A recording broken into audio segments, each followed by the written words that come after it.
యెషయా గ్రంథము 54వ అధ్యాయము 9, 10 వచనాల్లో దేవుడు ఒక వాగ్దానాన్ని లేదా ఒట్టు పెట్టుకున్నాడంట. మనిషి దగ్గరకొచ్చి, మట్టి మానవుని దగ్గరకొచ్చి ఒట్టు పెట్టుకున్నాడంట. ఏమని? నీ మీద కోపముగా నుండను, నేను గద్దింపను,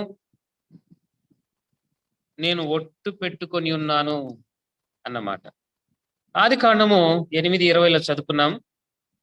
నోవహు జలప్రలయం తర్వాత నోవహు పరిశుద్ధ లేదా పవిత్రమైన పక్షులలో కొన్ని తీసుకొని వచ్చి బలిపీఠం మీద బలి అర్పించాడు. ఈ 2 వాక్య భాగాలు మనం ధ్యానిస్తూ ఉండగా దేవుని సహాయం కొరకు చిన్న ప్రార్థన చేద్దాం.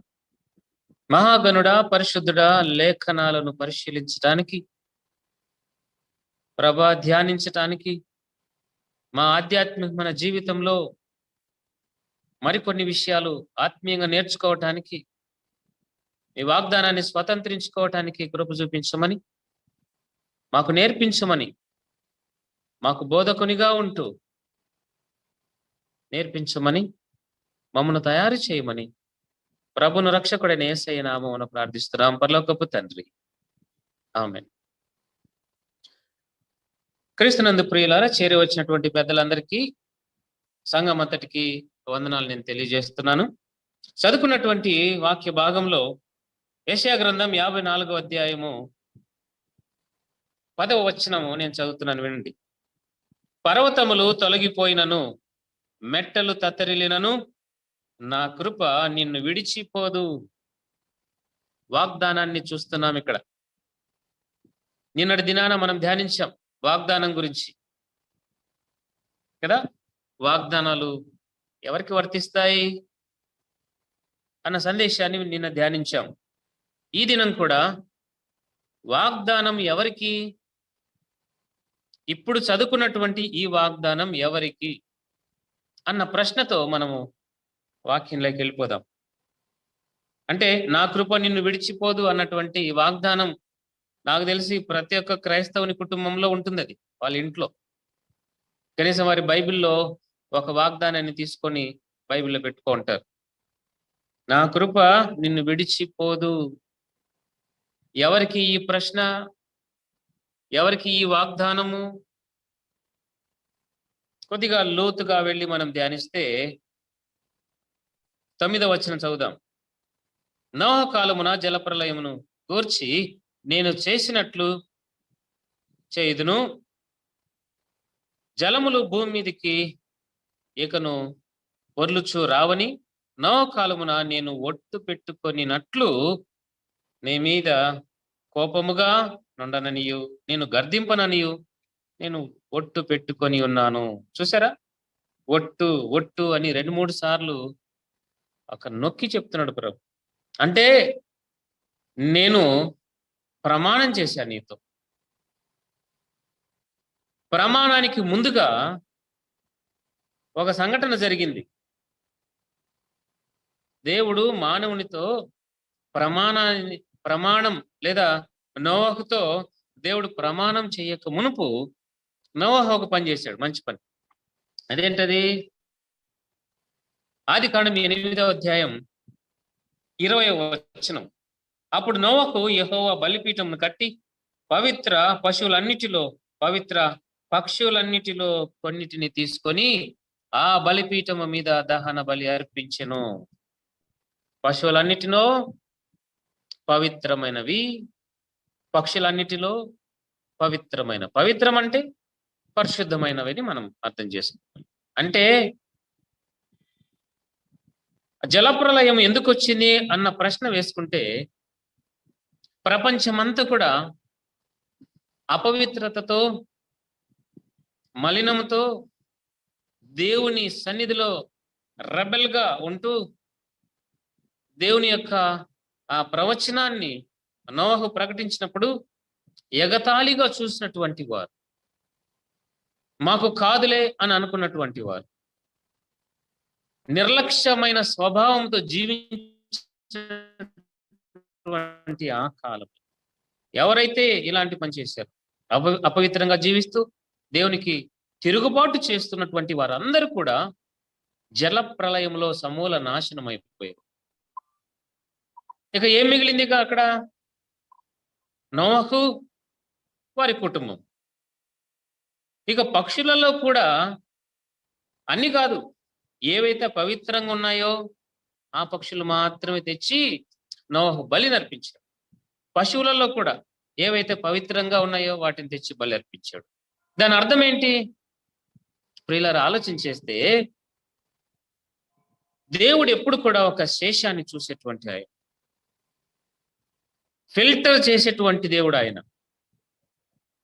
ఇప్పుడు మనము రైతు బజార్కి వెళ్తాం, టొమాటోలు కావాలి, ఏవంటే ఇవి తీసుకోం కదా. కొన్నిసార్లు అమ్మేవాడిని తిట్టింటాం, ఏమయ్యా ఇట్లాంటివి వేస్తున్నావు నువ్వు, తీసేయి అని అంటుంటాం. వెజిటబుల్స్ కొనే విషయంలో కూడా మనం ఎంత జాగ్రత్త పడతాము? బాగుండేటివే తీసుకుంటాం, బాగలేకపోతే పడేస్తాం. మ్యాంగోస్ కూడా అంతే.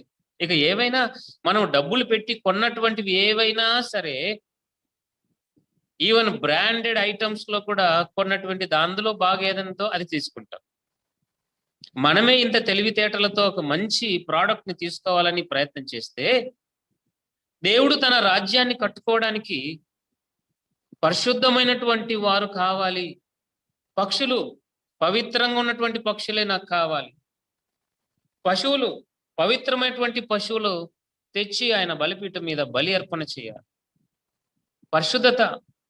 ఇందాక వనితక్క గారు చక్కటి పాట, ఏముందయ్యా నాలో, పరిశుద్ధత లేదే, అల్పుడను నేను, ఆత్మావేశం ద్వారా ఆత్మచేత నడిపించబడితే ఎలాంటి కోఇన్సిడెంట్స్ జరుగుతూ ఉంటాయి మన జీవితాల్లో. ప్రియులారా, వాక్యానికి తగినటువంటి పాట. గుడ్.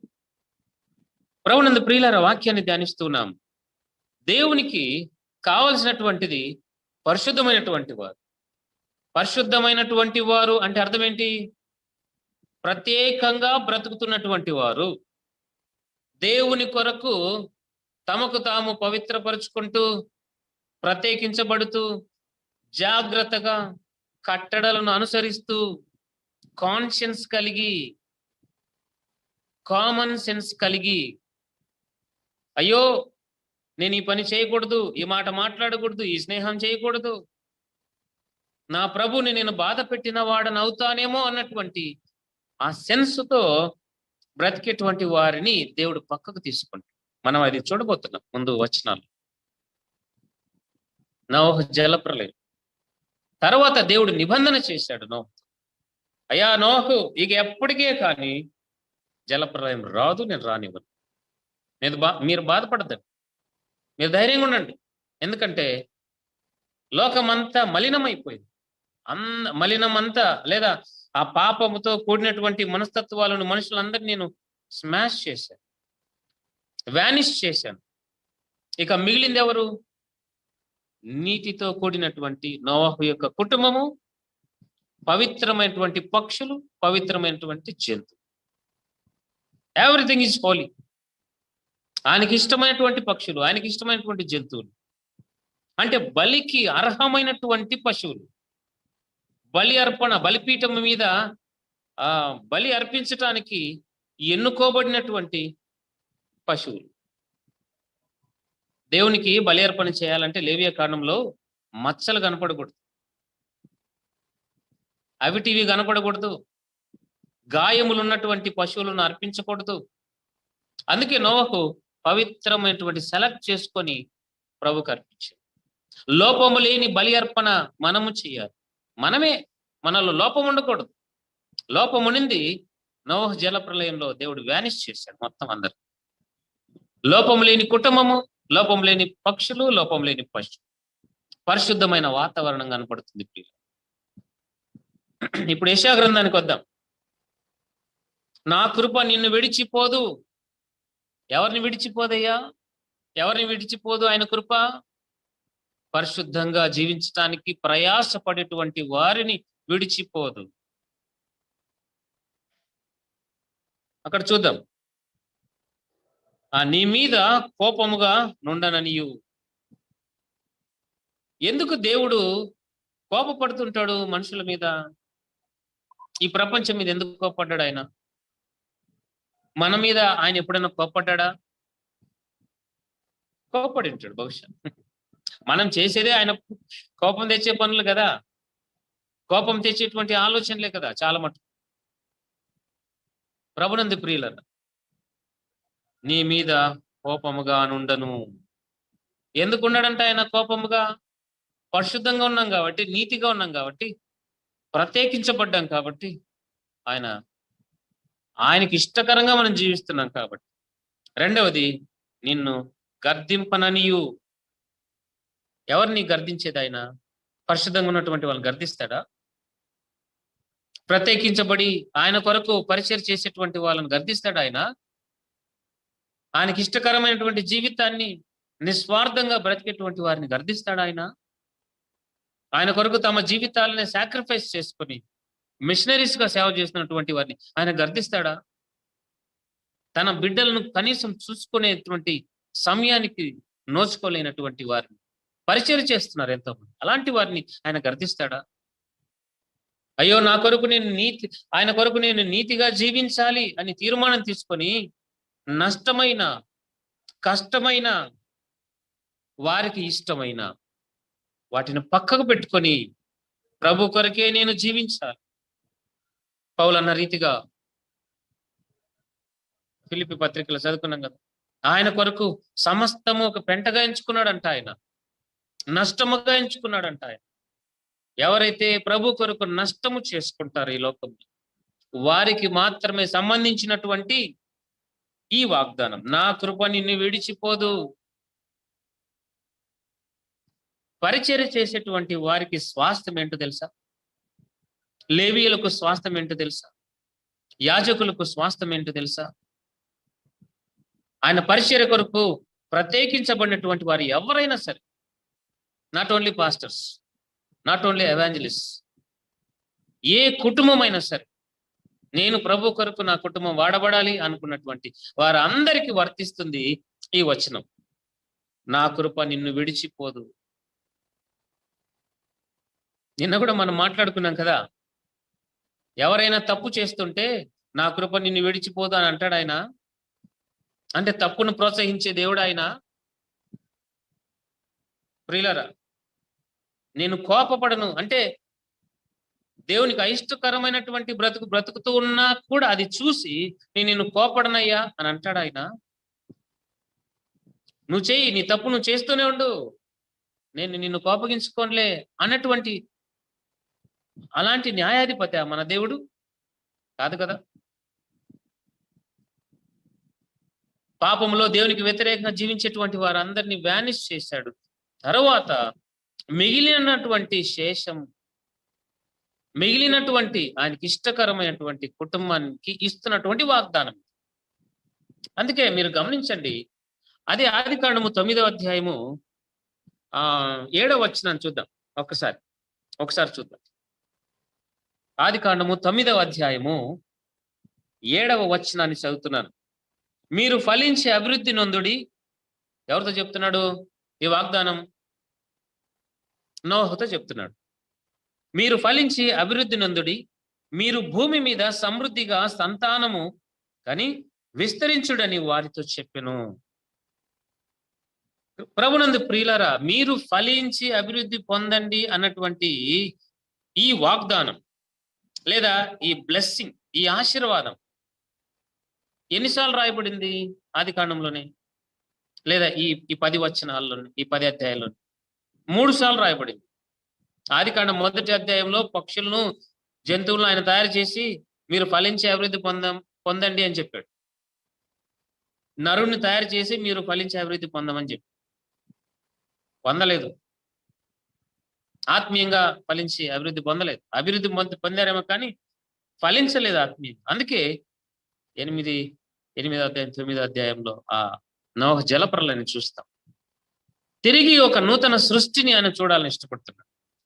అందుకే నోహ జలప్రలయం తర్వాత ఉన్నటువంటి జనాంగం అంతా ఒక నూతన సృష్టిగా మనకు కనపడుతుంది. అందుకే అదే వాగ్దానాన్ని లేదా అదే ప్రామిస్ ను, అదే కమాండ్మెంట్ ను, అన్ని ఇమిడున్నాయి అందులో. అదే ఆజ్ఞను మీరు ఇప్పటి నుండైనా సరే ఫలించి అభివృద్ధి పొందండి. కొంచెం లోతుగా వెళ్దాం ప్రియులరా. దేవుడు నోహుకి ఇస్తున్నటువంటి ఈ ఆశీర్వాదంలో దాగి ఉన్నటువంటి ఒక సత్యాన్ని మనం గుర్తెరగాలి. మీరు భూమి మీద సమృద్ధిగా సంతానము కని విస్తరించుడని వారితో చెప్పెను. ప్రభునందు ప్రియులారా, దేవుడు నోహుకి ఇచ్చినటువంటి ఈ ఆజ్ఞలో మీరు ఈ లోకంలో ఆస్తిపాస్తులను సంపాదించుకొని పశువులను, గొడ్లను, ఇళ్ల స్థలాలను ఎదగండి అని ఉందా అక్కడేమన్నా? లేదే. మీ సంతానాన్ని, ఎందుకు సంతానం అనేటువంటి పదం వాడాడు పరిశుద్ధాత్ముడు? ఆదికాండము 9:7లో నోహు ఇదిగో చనిపోయారే, వీరందరూ పాపపు సంతానం. అంటే పాపభరితమైనటువంటి మనస్తత్వం కలిగినటువంటి వారి సంతానం, వారికి నాకు అవసరం లేదు, అందుకే నేను వ్యానిష్ చేశాను. ఇక నీ సంతానం, నా మాటకు లోబడినటువంటి నీ సంతానం, వాగ్దానాన్ని స్వతంత్రించుకోవడానికి యోగ్యత కలిగినటువంటి సంతానం, నోహు అయ్యా నీలాంటి వారు నాకు కావాలి. నీ బ్రాండ్, నీ సంతానం ఎన్నుకోబడినటువంటి, ఇంత ప్రపంచం అంతా మొత్తం మునిగిపోతే ఈ కుటుంబం మాత్రమే లేవనెత్తబడింది. ఇలాంటి వారు, విధేయత కలిగినటువంటి వారు, ప్రభు చెప్పిన మాట చెప్పినట్టుగా తయారు చేసినటువంటి వ్యక్తి నోవహు. ఇలాంటి వారు. అసలు వర్షమే చూడలేదు నోవహు ఎప్పుడే కానీ, అయినా నమ్మినాడు దేవుణ్ణి. అంతవరకు వర్షమే లేదు కదా భూమి మీద. వర్షము అనేటువంటి పదమే క్రొత్త ఆయనకు. But still he believed, he trusted in God. ఎవరైతే నమ్ముతారో, అసాధ్యమైనటువంటి సాధ్యం అవుతాయి అని నమ్ముతారో ఆ సంతానం కావాలంట. అలాంటి సంతానానికే ఈ వాగ్దానం వర్తిస్తుందంట. ఏ వాగ్దానం అది? నా కృప నిన్ను విడిచిపోదు, నేను నిన్ను గర్దించను. గర్దిస్తున్నాడంటే ఇక సరి చేసుకోవాల్సింది ఇంకా ఏదో ఉంది. నేను నిన్ను కోపపడను నీ మీద. ఆయన మనల్ని అప్పుడప్పుడు మన మీద కోపడుతున్నాడంటే అర్థం ఏంటి? ఏదో సరి చేసుకోవాల్సింది ఉంది. ఆ పితరుల యొక్క లక్షణాలు మనలో ఉండాలని ప్రభు ఆశిస్తున్నాడు ప్రియులారా. ఇక దేవుడు నోహును ఆశీర్వదించినటువంటి ఆశీర్వాదంలో సంతానాన్ని మాత్రమే మనం చూస్తున్నాం. కానీ ఇప్పుడున్నటువంటి అనేకమైన ప్రసంగాలు మీరు గమనించారా? దేవుని ఆశీర్వాదం మీకు వస్తుంది అంటే ఇల్లు కట్టుకోవడం, డబ్బులు సంపాదించుకోవడం, ప్రమోషన్స్ రావడం, ఉద్యోగం రావడం, పిల్లలకు పెళ్లిళ్ళు కావటం, ఇది ఆశీర్వాదంగా ఎంచుతున్నారు ఈ కాలంలో. అట్లా తయారు చేశారు బోధకులు అందరినీ. ప్రియులరా, దేవుని యొక్క ఉద్దేశంలో, దేవుని యొక్క ఇంటెన్షన్, ఆశీర్వాదము అనగా అర్థం ఏంటి ఇప్పుడు చూద్దాం. దయచేసి ఎఫెసీ పత్రిక 1వ అధ్యాయము 9వ వచనాన్ని చూద్దాం. ఎఫెసీయులకు రాసిన పత్రిక 1వ అధ్యాయము 9వ వచనం చివరి భాగం చదువుతున్నాను, వినండి. మనకు సంపూర్ణమైన జ్ఞాన వివేచన కలుగుటకు ఆ కృపను మన ఎడల విస్తరింపజేసేదను. ఏ కృపను? ఏ కృపను విస్తరింపజేస్తాడంట ఆయన? యెషయా గ్రంథంలో నా కృప నిన్ను విడిచిపోదు. అంతకుముందు ఏం కృప? నోహ్ జల ప్రళయంలో ప్రభు ఏ వాగ్దానాన్ని లేదా ఏ ఆజ్ఞను, ఏ ఆశీర్వాదాన్ని ఇచ్చాడో ఆ కృప యెషయా గ్రంథంలో గుర్తు చేస్తూ ఎఫెసీ పత్రికలో ఆ కృప యొక్క విస్తరణ చూపిస్తున్నాడు భక్తుడు, దైవదాసుడు. చూడండి, ఆ కృప మన ఎడల విస్తరింపజేసెను. ఏంటయ్యా ఆయన కృప? ఆయన కృప అంటే ఏంటి? ఆయన ఆశీర్వాదం అంటే ఏంటి? చూడండి, ఎఫెసీయులకు రాసిన పత్రిక 1వ అధ్యాయము 6వ వచనాన్ని చదువుతున్నాను. ఆ ఆశీర్వాదం అంటే ఏంటో. మనలను ముందుగా తన కోసము నిర్ణయించుకొని మనము తన ఎదుట పరిశుద్ధులమును నిర్దోషులమునై ఉండవలెనని జగత్తు పునాది వేయబడక మునుపే ప్రేమ చేత ఆయన క్రీస్తులో మనలను ఏర్పరచుకొనిను. ఏముందంటే అక్కడ పరిశుద్ధులుగా, నిర్దోషులుగా. పరిశుద్ధత ఉంటే ఆయన కోపపడను మన మీద. నిర్దోషులుగా ఉంటే ఆయన ఉగ్రత మన మీదకి రాదు. ఆయన గర్దింపడు. యెషయా గ్రంథంలో ఉంది కదా ఆ 2 మాటలు. నేను మిమ్మల్ని కోపపడను, మిమ్మల్ని గర్దించను. అప్పుడు ఏం చేయాలి మనము? ఎఫెసీయులకు రాసిన పత్రికలో ఆయన చేత మనల్ని ఏర్పరచుకున్నాడు కనుక, ఆయన మనసులో మనల్ని నిర్ణయించుకున్నాడు కనుక, ఎంత చక్కగుందా మాట. మనలను ముందుగా తన కోసము నిర్ణయించుకున్నాడు. తన కోసము నిర్ణయించుకున్నటువంటి మనము ఆయనను బాధ పెడితే ఎట్లా? తిరిగి అపవిత్రమైన జీవితం జీవిస్తే ఎట్లా? తిరిగి మోసభరితమైనటువంటి ఆలోచనలు చేస్తూ ఉంటే ఎట్లా? సమయాన్ని వ్యర్థపరుచుకున్నటువంటి జీవితం జీవిస్తే ఎట్లా? He doesn't like all these qualities, all these attributes. ప్రభునందు ప్రియులారా, నిర్దోషులుగా ఉండాలంట. ఎందుకు ఈ పదం వాడాడు ప్రభు? ఆత్మదేవుడు పౌలు గారితో ఎందుకు ఈ మాట చెప్పాడు? నిర్దోషులుగా. వాళ్ళు దోషులయ్యారు. నోహు జలప్రలయంలో దేవుని యొక్క మాటను నమ్మలేదు, నిర్లక్ష్య స్వభావంతో ఉన్నారు, పైగా ఎగతాళి చేశారు. ఆ విషయంలో వారు దోషులు. అందుకే మీరు నిర్దోషులుగా ఉండాలి. అలాగా వారి ఇష్టానుసారమైన జీవితం జీవించి అపరిశుద్ధంగా జీవించారు, అపవిత్రమైన బ్రతుకులు బ్రతికారు. ప్రభునందు ప్రియులారా, ఆదికాండంలో 8వ అధ్యాయం 20వ వచనంలో పరిశుద్ధమైన పక్షులు అని ఎందుకు వాడాడు ఆయన?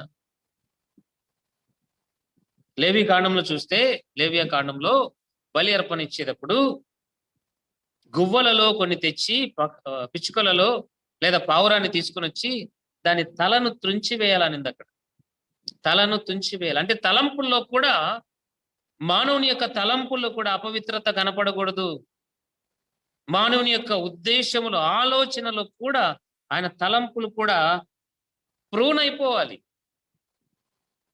పవిత్రమైన పక్షులు, పవిత్రమైన జంతువులు, పశువులు. మరి మానవుడు కూడా పవిత్రంగా ఉండాలి కదా. పరిశుద్ధంగా పవిత్రంగా ఉంటేనే కదా బలి అర్పణకు, సజీవయాగముగా బలి అర్పణ అవ్వాలంటే ఖచ్చితంగా పరిశుద్ధతను సంపాదించుకోవాలనే కదా అర్థం. ఎఫెసీయులకు రాసిన పత్రికలు మనం చదువుకుంటున్నాము. తన ఎదుట పరిశుద్ధులను నిర్దోషులమునై ఉండవలెనని జగత్తు పునాది వేయబడక మునిపే ప్రేమ చేత ఆయన క్రీస్తులో మనలను ఏర్పరచుకున్నాడు. You are selected and you are elected. దేని కొరకు? నిత్యరాజ్యం కొరకు. పరిశుద్ధమైన ఆ లోకములో అపరిశుద్ధమైనటువంటి వారిని ఎంటర్ చేసుకుంటాడు ఆయన. ప్రభునందు ప్రియులారా, ఈ రోజు మనము ఎయిర్పోర్ట్ కు పోతే ఎన్నో కండిషన్స్ పెట్టింటాడు. వాళ్ళే అంత జాగ్రత్తగా, అంత security force, central government police వారు వాళ్ళే అంత స్ట్రిక్ట్ గా ఉంటే, మరి దేవుని రాజ్యంలో ఎంటర్ కావడానికి ఆయన ఎంత స్ట్రిక్ట్ గా ఉండాలి కదా. చిన్న ఎయిర్పోర్ట్ గురించి మాట్లాడుతారు. చిన్న బ్యాగ్, అది మొబైల్ ఫోన్ కూడా వాళ్ళు టెస్ట్ చేస్తారు దానితో, ఎక్విప్మెంట్ తో. అంత జాగ్రత్తగా లోపలికి ఆహ్వానిస్తారు వాళ్ళు. మన డబ్బే, మన సమయమే, మన ఖర్చే, విలువైనటువంటి మన ధనం, మన డబ్బుతో అయినా కూడా అంత స్ట్రిక్ట్ గా వాళ్ళు స్కానింగ్ చేయబడతారు. స్కాన్ చేసి లోపలికి రావాలి. చిన్న పర్సు తీసుకోండి, అది కూడా చెక్ చేయాల్సిందే. లోపలికి రావాలంటే ఇంత జాగ్రత్తలు తీసుకుంటున్నాము ఈ లోకంలో. మరి పరలోక రాజ్యంలో ప్రవేశించాలంటే ఆయన ఎన్ని కట్టడలు పెడతాడు, ఇంకా ఎంత జాగ్రత్తగా ఉండాలి. ప్రభునందు ప్రియులారా, చూడండి మరొక మాట. ఎఫెసీయులకు రాసిన పత్రిక 1వ అధ్యాయము 3వ వచనాన్ని చదువుతున్నాను. ఎఫెసీ 1:3. మన ప్రభు అయిన యేసు క్రీస్తు యొక్క తండ్రి యొగు దేవుడు స్తుతింపబడును గాక. ఆయన క్రీస్తునందు పరలోకం విషయంలో ఆత్మ సంబంధమైన ప్రతి ఆశీర్వాదమును మనకు అనుగ్రహించును. పరలోక విషయంలో, ఇందాక ఎయిర్పోర్ట్ గురించి మాట్లాడుతూ ప్రభు గుర్తు చేసింది ఏంటి ఇక్కడ? పరలోక రాజ్యంలో నువ్వు ఎంటర్ కావాలంటే ఆత్మ సంబంధమైన ప్రతి ఆశీర్వాదమును మనకు అనుగ్రహించెను. చాలా చోట్ల పరిశుద్ధాత్మ నీ మీదికి వస్తది, ఇప్పుడు నీవు ఒక గిఫ్ట్స్ పొందుకుంటావు, నీవు ఆశీర్వదించబడతావు, నీవు ఇల్లు కొంటావు, నువ్వు కారు కొంటావు. వింటున్నారా ఇలాంటివి ఎక్కడైనా? ప్రభునందు ప్రియులారా, మిమ్మల్ని నేను బ్రతిమాడుతున్నాను, దయచేసి వాక్యానుగా మీరు ధ్యానించాలి. ఈ చివరి దినాల్లో, ఈ కడవరి కాలంలో నీ విశ్వాసాన్ని పక్కకు తీసుకెళ్లేటువంటి బోధలు చాలా ఉన్నాయి బయట. మేమైతే ప్రార్థన చేస్తున్నాం, ప్రభువా, తప్పుడు బోధల వైపు మా విశ్వాసం ప్రయాణం చేయకూడుతున్నాయి. క్రీస్తునందు ప్రియులారా, ఒక మాట చెప్పనా? పరిశుద్ధాత్మను పొందుకునే విషయంలో ఒక్క స్టేట్మెంట్ కు మనం ఫిక్స్ అయిపోయామంటే జీవితంలో చచ్చిపోయేంత వరకు సత్యాన్ని మనం తెలుసుకోలేం. మళ్ళీ చెప్తున్నాను, పరిశుద్ధాత్మ పొందుట అనేటువంటి విషయంలో నీవు ఒక స్టేట్మెంట్, ఒక ఆలోచన చేసి ఇది కరెక్ట్ అని నువ్వు అనుకుంటే చనిపోయేంత వరకు అదే ఆలోచన చేత ఉంటావు. నిజంగా పొందుకునేటువంటి ఆ ఆ ప్రక్రియ, పరిశుద్ధాత్మ అభిషేకం, నీవు సత్యము తెలుసుకోకుండా సాతానుడు నిన్ను డైవర్ట్ చేస్తాడు. ఫర్ ఎగ్జాంపుల్, ఉదాహరణ చెప్తున్నాను, చాలా చోట్ల నేను ప్రార్థన చేస్తాను, పరిశుద్ధాత్ముడు నీ మీదికి వస్తాడని ప్రార్థన చేస్తాను. తల మీద చేయబెట్టి ప్రార్థన చేస్తే పరిశుద్ధాత్ముడు వచ్చేస్తాడంట. అంటే అప్పుడు వాళ్ళు ఏం చేయాలి? కింద పడిపోవాలి. ఇప్పుడు వారికి ఏమర్థమైంది?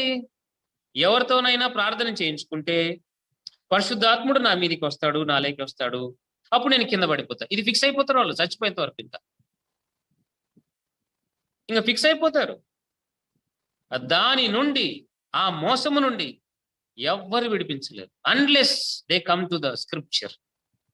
వాక్యాన్ని వాక్యముగా ధ్యానించేంత వరకు, ప్రభువా, పరిశుద్ధాత్ముడా, నిజంగా పరిశుద్ధాత్మలో నింపబడుట, అభిషేకించబడుట అంటే ఏంటి నాయన, నాకు నేర్పించండి అని ప్రార్థన చేసి వారు క్షమాపణ అడిగి రిపెంట్ అయ్యి పరిశుద్ధాత్ముని అడిగేంత వరకు సత్యాన్ని వారు తెలుసుకోలేరు, చచ్చిపోతారు అంతే. అలాగే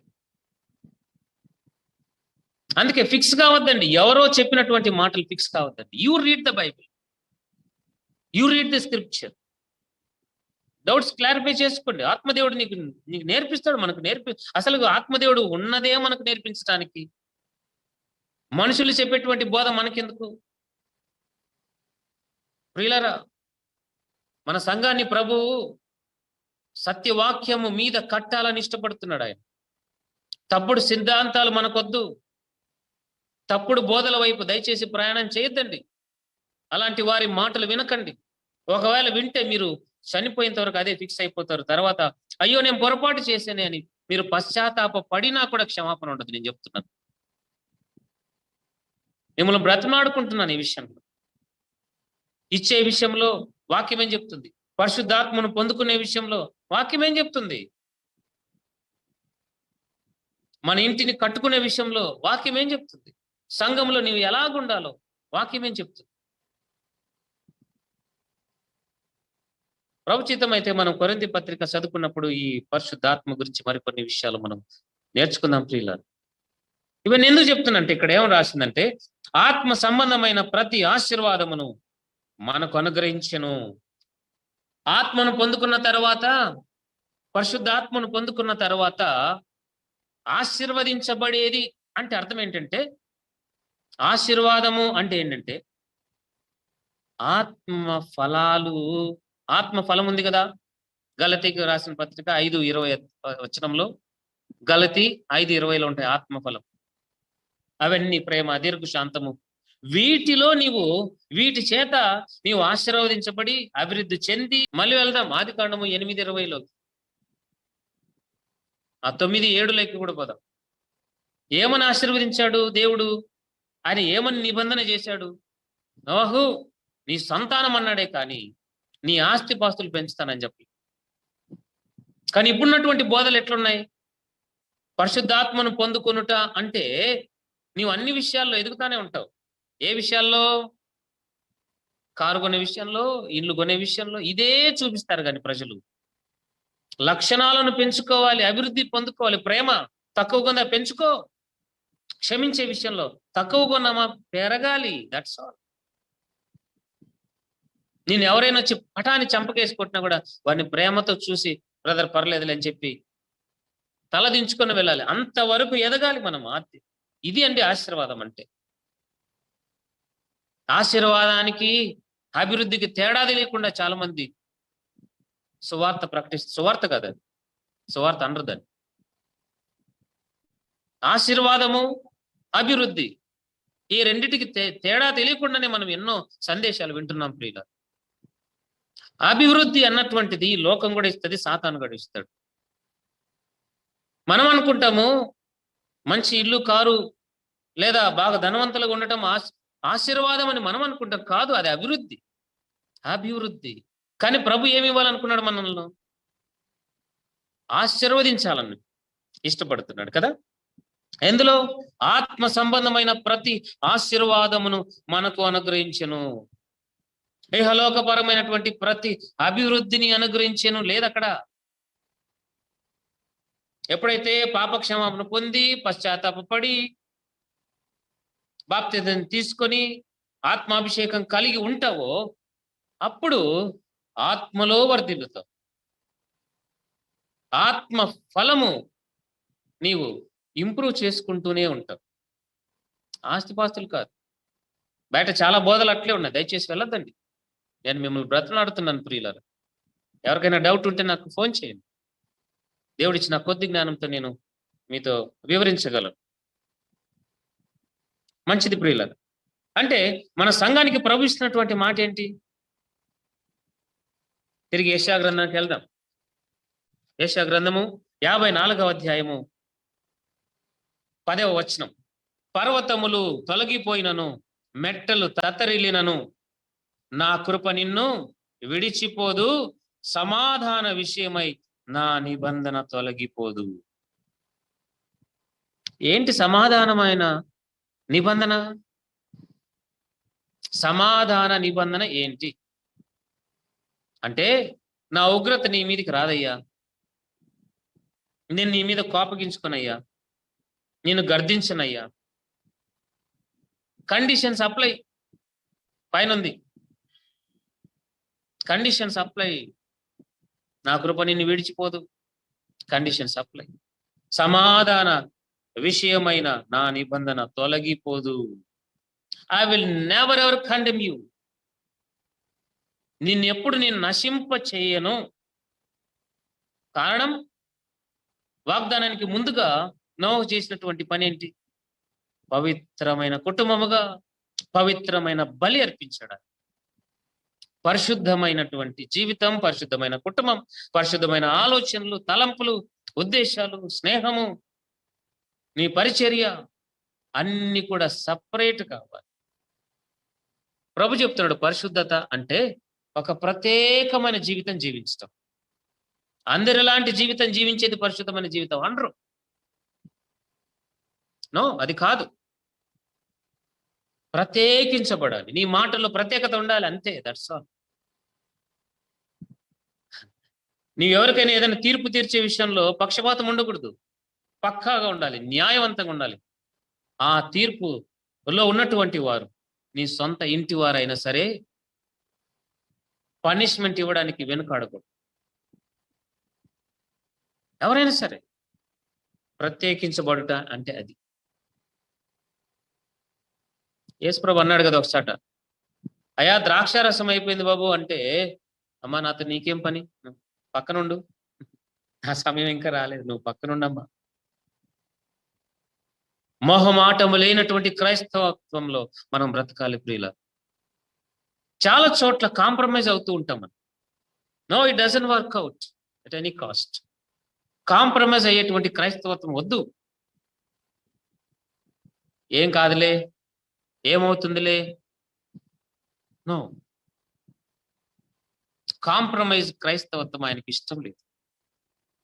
ఆయనకి ఇష్టం లేదు ప్రియులు. సమాధాన సంబంధమైన వాగ్దానం అంటే, నా కృప నిన్ను విడిచిపోదు అంటే, నీకు నాశనం లేదయ్యా, నీకు శిక్ష లేదు, నీ శిక్ష కొట్టివేయబడింది ప్రభు అని యేసుక్రీస్తులో. అందుకే ఎఫెసీ పత్రిక మీరు చూడండి, తర్వాత బాగా ధ్యానించండి. చాలా మార్లు క్రీస్తులో, క్రీస్తులో, ఆయన యందు, క్రీస్తునందు, క్రీస్తులో అనేటువంటి పదమే ఎక్కువ కనపడుతుంది. రోమపత్రిక 8:1 కూడా ఉంటుంది కదా, క్రీస్తు నందు ఉన్నటువంటి వారికి ఏ శిక్షావిధి లేదు, సమాధాన సంబంధమైనటువంటి వాగ్దానం. క్రీస్తులో ఉన్నటువంటి వారికి శిక్షావిధి లేదు. శిక్ష లేదంటే ఏంటి? సమాధానం అని అర్థం. మన జీవితం సమాధానంగా బ్రతుకుతామని, మన అంతము సమాధానంగా ఉంటుందని, మన ఫ్యూచర్ సమాధానంగా ఉంటుందని, సమాధాన సంబంధమైనటువంటి జీవితం క్రీస్తులో, క్రీస్తునందు ఉంటే కండిషన్ ఏంటి? నోహులాగా పరిశుద్ధమైన కుటుంబం, పరిశుద్ధమైనటువంటి బలి అర్పణ చేయగలిగారు. అప్పుడంట దేవుడు మనల్ని గర్దించడు, ఆయన మనల్ని శిక్షించడు. ఎంత చక్కగా ఉంది ఆ వాగ్దానం. తర్వాత మీరు ఇంటికి వెళ్ళిన తర్వాత కొద్దిగా ధ్యానించండి, మరికొన్ని విషయాలు ప్రభు చెప్పారు. నేను మళ్ళీ ఒకసారి చదువుతూ నేను ముగిస్తున్నాను.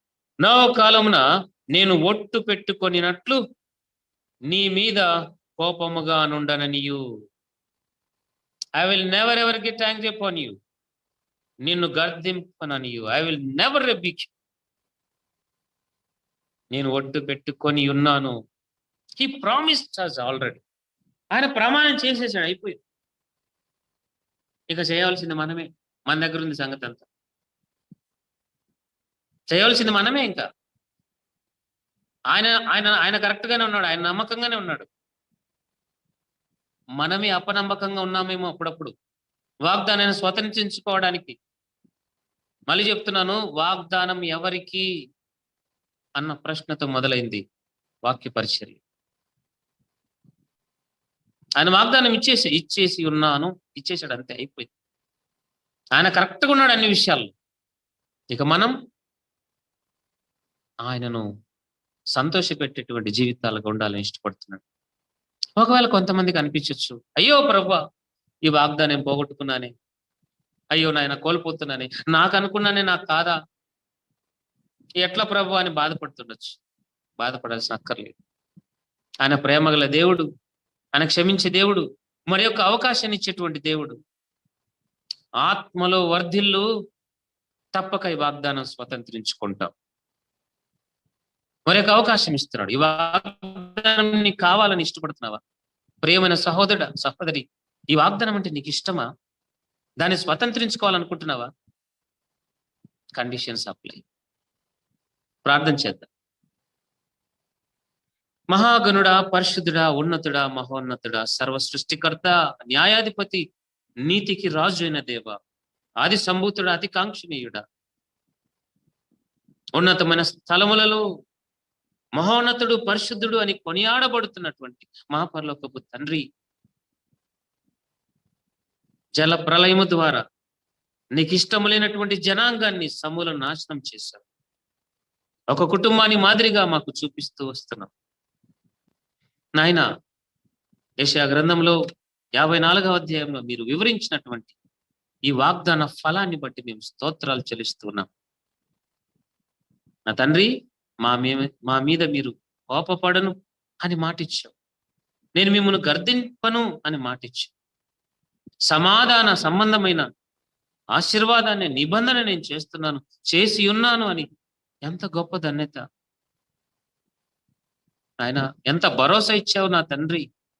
అయితే మేమే కొన్ని మార్లు ఈ వాగ్దానానికి నోచుకోలేకపోతున్నాం. క్షమించండి నాయన. ప్రభువా, క్షమించండి తండ్రి.